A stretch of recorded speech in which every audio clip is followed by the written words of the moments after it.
శ్రీమాత్రే నమ. జయ గురు దత్తాత్రేయ నమ. ఈ వీడియోలో మనం ఉగాది తర్వాత మారుతున్నటువంటి కుజగ్రహం అంటే మనకి సుమారుగా ఏప్రిల్ 2వ తారీఖు నుంచి జూన్ 6వ తారీఖు మధ్యలో సుమారుగా 64 రోజుల పాటు ఈ కుజగ్రహం మనకి కర్కాటక రాశిలో సంచరించడం జరుగుతుంది. అంటే సాధారణంగా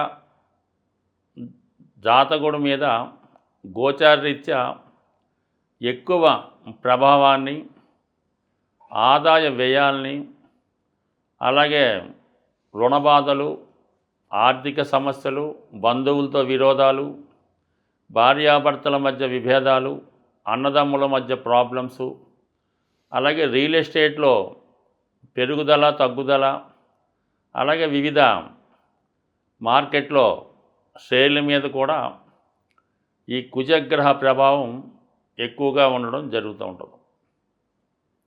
ప్రస్తుతం కుజుడు కర్కాటక రాశిలో ప్రవేశిస్తూ మరి మీనరాశిలో ఏర్పడినటువంటి ఈ 5 గ్రహాలతో కూడా కోణ దృష్టి కలిగి ఉండడం వల్ల చాలా వరకు ఈ గ్రహాల మధ్య అనుకూలమైనటువంటి స్థితి ఏర్పడుతుంది.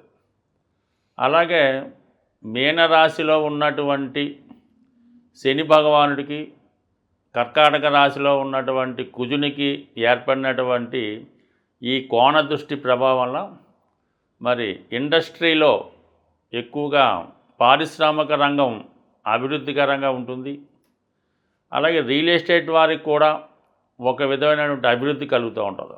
దానికి అదనంగా ఈ కుజుడు వృషభ రాశిలో ఉన్నటువంటి గురువుతో అర్ధకోణ దృష్టి కలగడం, అదే శుక్రుడితో కోణ దృష్టి కలిగి ఉండడం, ఇవన్నీ కూడా ఈ రాబోయే ఉగాది తర్వాత ఏప్రిల్ 3వ తారీఖు నుంచి జూన్ 6వ మధ్యలో ఈ సుమారుగా ఈ 64 రోజుల్లో ఎక్కువగా గృహ పరిశ్రమలు, ఇండస్ట్రీసు, రియల్ ఎస్టేట్ రంగం చాలా అనుకూలంగా ఉంటుంది.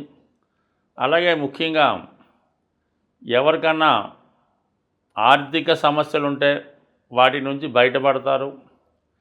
వివాహ ప్రయత్నాలు కూడా చాలా వరకు కుజుడే కారణమవుతుంటాడు కాబట్టి ముఖ్యంగా వివిధ రాశుల మీద ఈ కుజుడి యొక్క కర్కాటక రాశిలో ఉన్నటువంటి స్థితి అంటే ఒక విధంగా కుజుడికి అది నీచ స్థితి అయినప్పటికీ కూడా సాధారణంగా మరి కుజుడు ఈ స్థితిలో ఉన్నప్పుడే ఎక్కువగా మంచి ఫలితం ఇవ్వడం జరుగుతుంది. అంటే కుజుడు సహజ రాశి చక్రంలో 4వ రాశిలో నీచ ఉండడం అంటే గృహంలో ఉన్నప్పుడు ప్రశాంతంగా రెస్ట్ తీసుకుంటూ ఉంటాడు.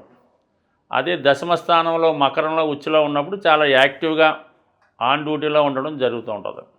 ఏదైనా భూమికి సంబంధించినటువంటి పనులు, వివాహానికి సంబంధించిన పనులు జరగాలంటే కుజుడు ప్రశాంతంగా ఉన్నప్పుడే మనకు అనుకూలమైన ఫలితాలు ఇవ్వడం జరుగుతూ ఉంటుంది. మరి ఈ కుజగ్రహ స్థితి 64 రోజులు మరి ఏ రాశి వారికి ఏ విధంగా ఉంటుంది అన్న విషయాన్ని మనం ఈ వీడియోలో పరిశీలించే ప్రయత్నం చేద్దాం.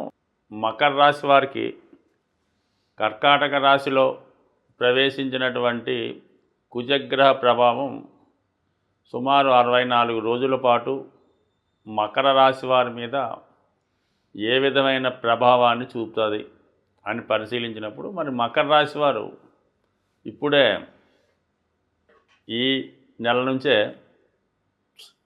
మంచి స్థితిలోకి రావడం జరిగింది. అంటే ఏళ్ళనాటి శని మిగతా గ్రహాలన్నీ కూడా ఫేవర్గా ఉండడం, ముఖ్యంగా కుజుడు ఈ రాశి వారికి ఒక విధంగా బాధకుడు అయినప్పటికీ కూడా మకర రాశి అందే కుజుడు ఉచ్చస్థితి పొందుతూ ఉంటాడు.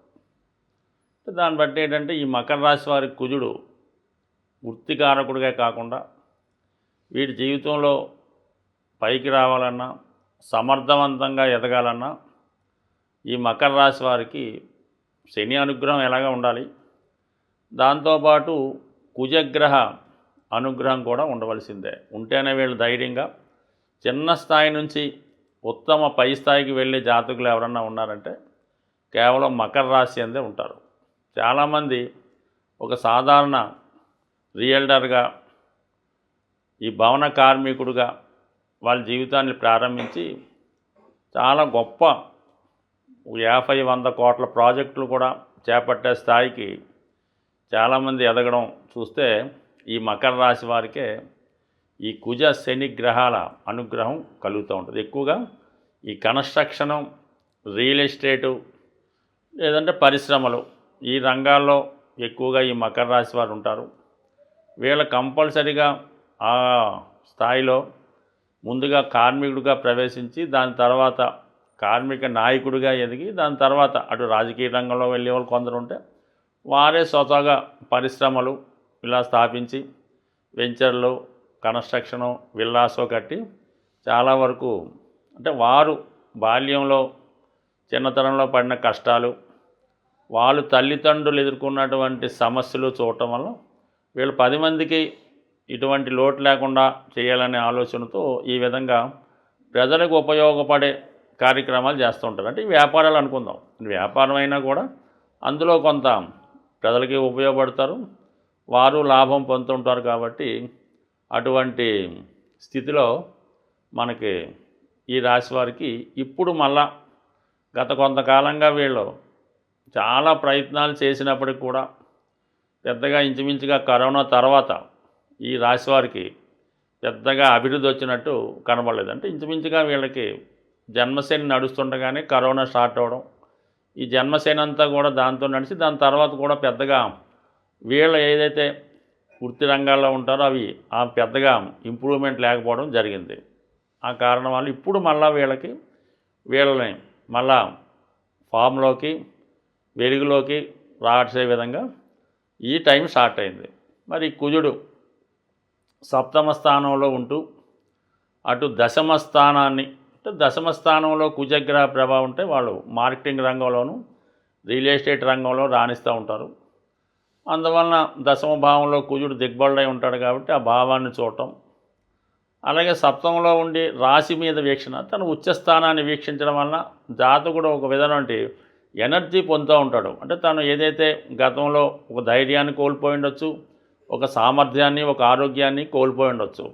అంటే ఈ విధంగా అతను మానసికంగా, శారీరకంగా ఒక ధైర్యాన్ని పుంజుకొని మళ్ళీ తిరిగి యాక్టివ్గా మారడం జరుగుతుంది. అది ఏజ్తో సంబంధం లేదు. ఒక 60 రావచ్చు, 70 రావచ్చు, 30 రావచ్చు, 18 రావచ్చు, ఏదైనా మళ్ళా ఉత్సాహంగా మారడం జరుగుతుంటుంది. అంటే శని భగవానుడు జాతకుడిని కృంగదీసి నశింపజేస్తుంటే దాన్ని మళ్ళీ తిరిగి మొలకెత్తే విధంగా, అభివృద్ధి చెందే విధంగా కుజుడు సహకరిస్తూ ఉంటాడు. అటువంటి కుజుడు రాశిని, ధనస్థానాన్ని వీక్షించడం వల్ల మొత్తం మీద అటు వృత్తిభావం యాక్టివేట్ అయింది, కుటుంబ స్థానం యాక్టివేట్ అయింది, యాక్టివేట్గా తను కూడా ఉత్సాహంగా మారడం వల్ల చాలా వరకు జాతకుడు నూతన ఉత్సాహంతో తను ఎన్నుకున్నటువంటి రంగంలో తిరిగి మళ్ళా పుంజుకొని మళ్ళా కొత్త జీవితం ప్రారంభిస్తే ఇక్కడి నుంచి మళ్ళా ఎదుగుదల ప్రారంభమవుతుంది. దానికి రాష్ట్రాధిపతి శని కూడా సహకరించడం, అలాగే ముఖ్యంగా అదృష్టాన్ని ఇచ్చే గురువు కూడా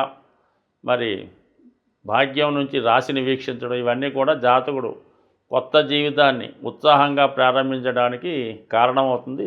ఏదైనా కుజగ్రహం జాతకులకి అనుకూలంగా ఉండాలంటే జాతకుడు సరైనటువంటి వాస్తు సంబంధించిన గృహంలో నివసించవలసి ఉంటుంది. సాధారణంగా గృహంలో వాస్తు దోషాలు ఉన్నప్పుడు అది కుజగ్రహం మీద ఎక్కువగా ప్రభావాన్ని చూపుతుంటుంది అన్నమాట. సాధారణంగా ఒక గృహంలో ఆగ్నేయ దోషం ఉండడం వల్ల ఏంటంటే భార్యాభర్తల మధ్య విభేదాలు, భర్తకి బలహీనతలు, వ్యసనాలు, అలాగే వాయువు దోషం ఉండడం వల్ల రుణాలు నుంచి బయటపడకపోవడం, పిల్లల పెళ్ళిళ్ళు ఆలస్యం అవడం జరుగుతుంది. తూర్పు ఈశాన్యం అనుకూలంగా లేకపోవడం వల్ల నిరుద్యోగులు ఎక్కువగా ఉంటారు. అంటే మొత్తం మీద వాస్తు కరెక్ట్గా ఉంటే కుజుడు మీకు కరెక్ట్గా పనిచేసి ఎటువంటి సమస్య నుంచైనా బయటపడడం జరుగుతూ ఉంటుంది.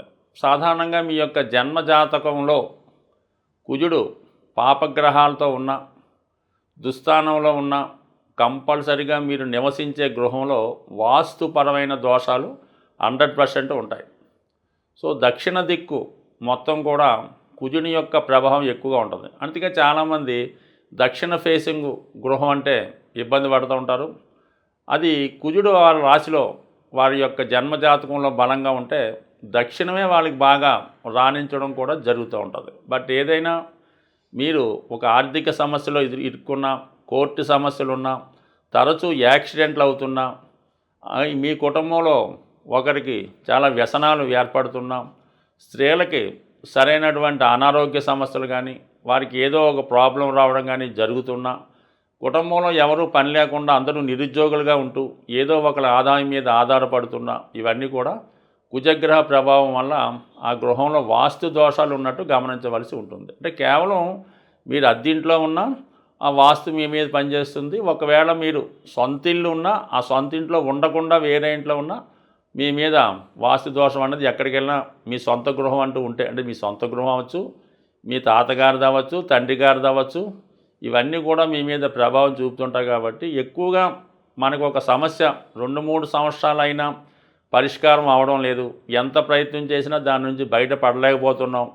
గ్రహాలు మారినా, దశలు మారినా అదే సమస్య ఉందంటే కంపల్సరిగా మీరు నివసిస్తున్నటువంటి గృహంలో వాస్తు దోషం ఉన్నట్టుగా భావించి దాన్ని ఏదో విధంగా సరి చేసుకుంటూ కుజగ్రహ అనుగ్రహం కోసం సుబ్రహ్మణ్య స్వామి ఆరాధన, అలాగే హనుమాన్ ఆరాధన కంపల్సరిగా ప్రతి మంగళవారం మీ ఇష్టదైవాన్ని ఆరాధించడం వల్ల, మంగళవారం నియమంగా ఉండడం వల్ల టెంపరీగా మీ ఉన్నటువంటి వాస్తు దోషాలు పరిహారం అవుతాయి. అలాగే ఈ రుణ సమస్యలు, భార్యాభర్తల మధ్య విభేదాలు, నిరుద్యోగ సమస్యలు కూడా చాలా వరకు ఈ సుబ్రహ్మణ్య స్వామిని కానీ హనుమాన్ కానీ ఆరాధించడం వల్ల పరిహారం అవుతాయి.